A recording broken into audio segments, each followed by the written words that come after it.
Hey YouTubers, it's Brank here, bringing you a guide on investment banking. I'm going to cover the basics of investment banking. I'm not going to go too in depth, and I don't have a ton of experience at it, but I have enough experience to kind of know whether it's worth it for me and whether it might be worthful to you to do in the game to see if you can make some extra silver at it.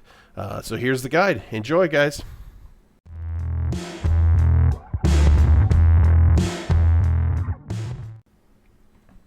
So basically, what we want to look at in investment banking is it worth it? Is it going to be worth it for you to do? And let me show you a few things because I got my system, my investment banking set up here in Heidel, which is one of the reasons I know in a few of the other videos people ask, why am I in this particular house and why do I use this vendor down here?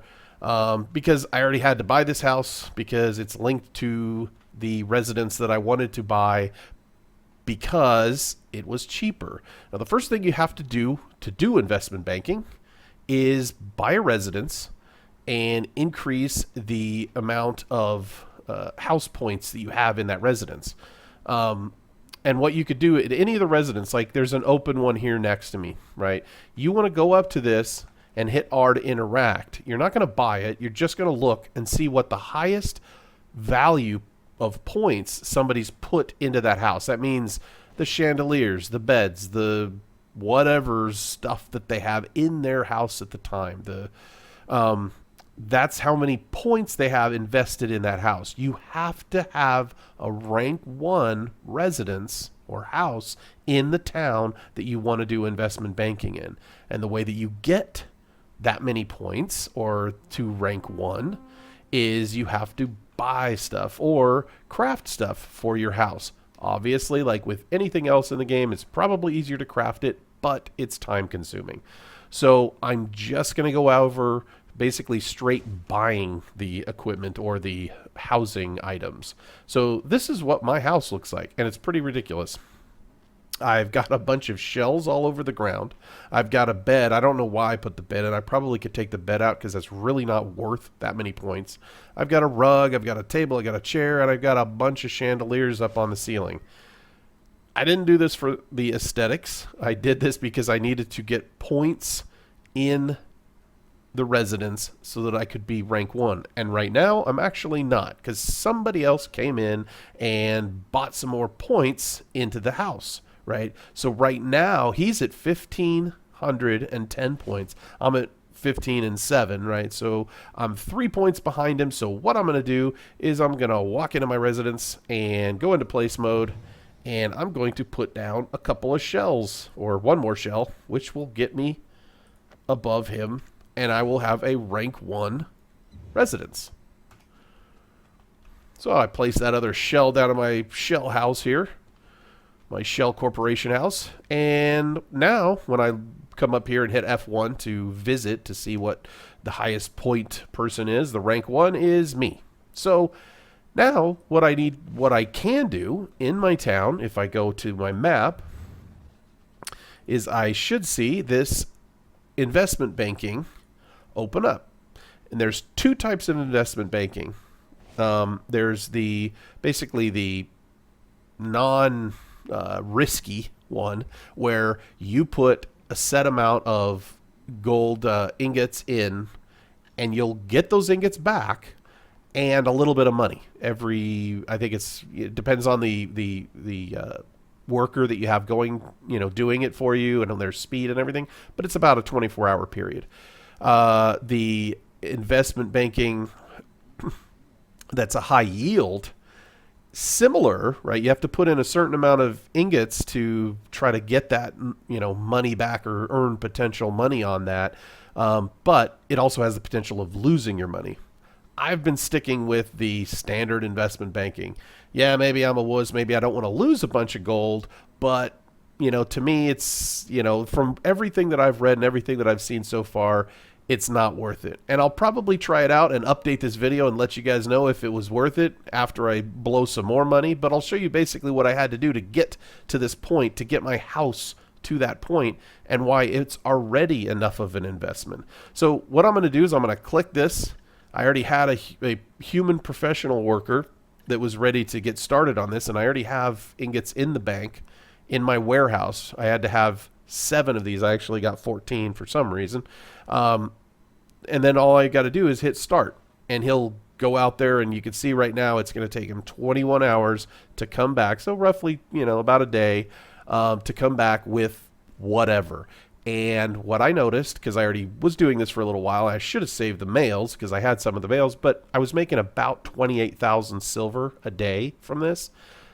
So it's not huge. It's not a lot of silver. It's a little bit of something. I guess it's okay because you're not really doing any work for it. You have to have a worker working on it, but you don't actually have to actively do anything. But you do then need to feed that worker once he's done with the work. It's not a lot, but it's something. So anyways, to get to this point, what you have to do at your residence, like I said, is you got to fill it with stuff. Now, you obviously, if you're into, the whole looks of the game and you want the aesthetics to be really cool, you'll want to make it kind of, neat looking. Most of the time, for me, I'm just trying to get, the investment banking going. So I'm throwing chandeliers up, I'm throwing shells on the floor, I'm throwing rugs all over the place just to get my points higher than the other rank 1 person. And let me show you what I'm doing. I'm just buying stuff off of the marketplace, which you can also buy furniture off of vendors. But most of those will require you to use the conversation, which in turn uses energy, which I don't usually like to use my energy on much except for cooking. But so I would go to the marketplace and I would look at the housing items here. And what I kind of came up with is most of the housing items suck for value of return on the interior point, number, right? That points that we need to get up in our house. Like if you look right here, a Hylian bed is 56 points. It costs 74,000 silver, 62,000. Somebody's selling one for 62,000. It's a little bit cheaper, but generally they're kind of a pricey item, and they take up a lot of room. If your residence doesn't have a lot of space in it, you're not going to be able to fit a lot of beds in there. Chandeliers are great because you could put them on the ceiling and they use, no floor space, basically. You can use other stuff for floor space. So your chandeliers are going to increase the interior points on the ceiling. Your beds and vases and whatevers are going to increase the floor space number, right? So you got a carpet. Carpets are great because they can actually go under the layer of other stuff that you could put on top of it.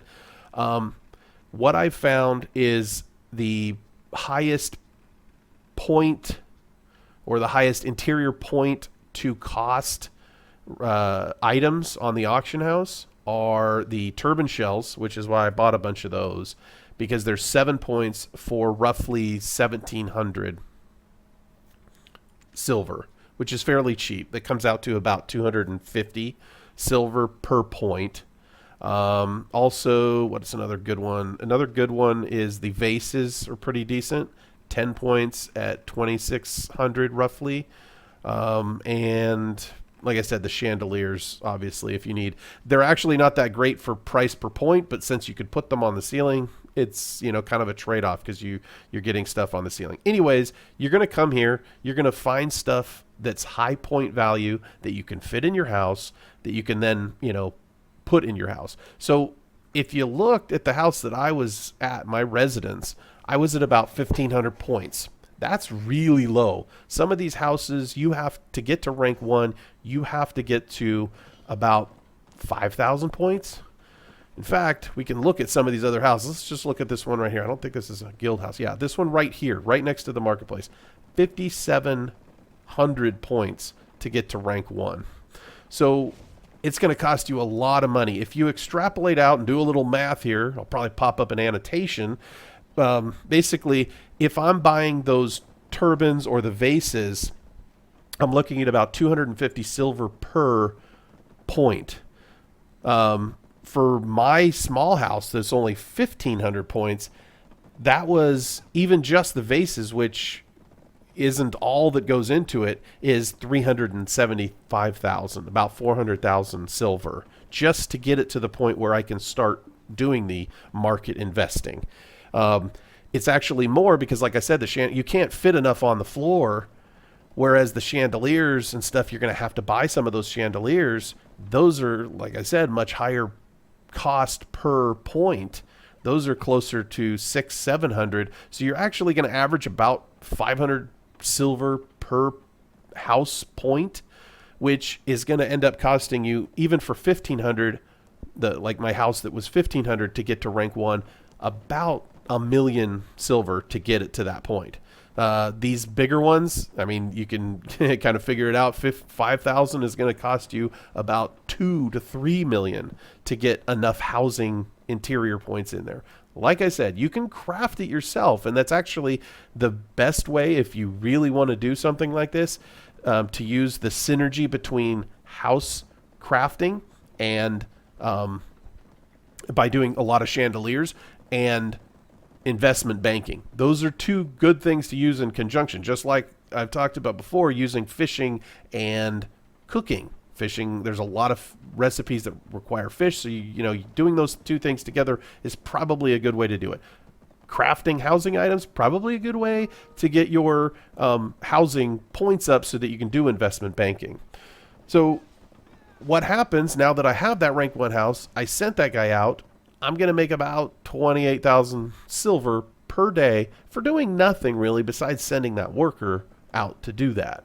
So it's kind of good, but if you do the math on it, even at 30,000 at the top end that I've ever seen that guy return, I'm only going to be getting, I basically need to send him out there a couple hundred days just to get, enough money to make my investment back, plus the money I had to spend on the ingots and everything else, plus the beer, everything else that goes involved in that. It really doesn't seem like it's worth it to me.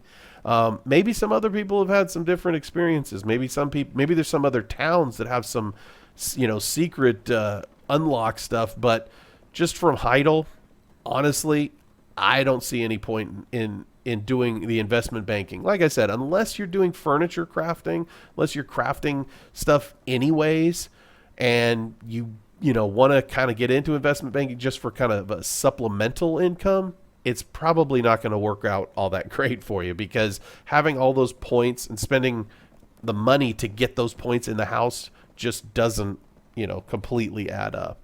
So it's up to you. I would say give it a try. It's a cool little system that we have in the game, and there's a lot of them in the game. As most people who've been playing this for any period of time have seen, there's a lot of systems with horse breeding and pet breeding and cooking, and I mean just tons of different little mini systems in the game. It's kind of a fun little system to play with. I just don't think it's really all that great for working. I'll let you guys know if doing the high yield investment banking actually gets me much more. I'll try it out a few times. I've got millions to spend on anything anyways. I'm not spending much on my gear anymore, so I'll go ahead and do that, and I'll let you guys know if it gets me anything. And if you guys have any comments or suggestions on how to increase investment banking, please by all means post them in the comments below, because I would love to hear of a way to make this a little bit more worth it. I mean, even doubling that amount of money that I'm getting. Obviously, things that come into play with the high yield investing especially are the luck of the worker that you're sending out and stuff like that, but it just still does not seem like it's worth it. And watching other videos on YouTube and reading other forum posts about the investment banking, I'm still trying to figure out a good way to make money with it. But like I said, if you have any comments or suggestions, please post them below. Anyways, that's it for investment banking. Hopefully this helped you guys at least understand kind of the basics of how to get it started, and then whether it's something you'd be interested in doing. Don't spend a lot of money on it. And like I said, I spent a lot of money on it because I was just interested in seeing how the whole system worked, and kind of playing with it a little bit. But if you don't have a lot of money in the game to spend on it right now, I would definitely not plan on it being an immediate money maker for you. So that's it for me. Have a good one, guys. This is Brank here from BDO. Talk to you later.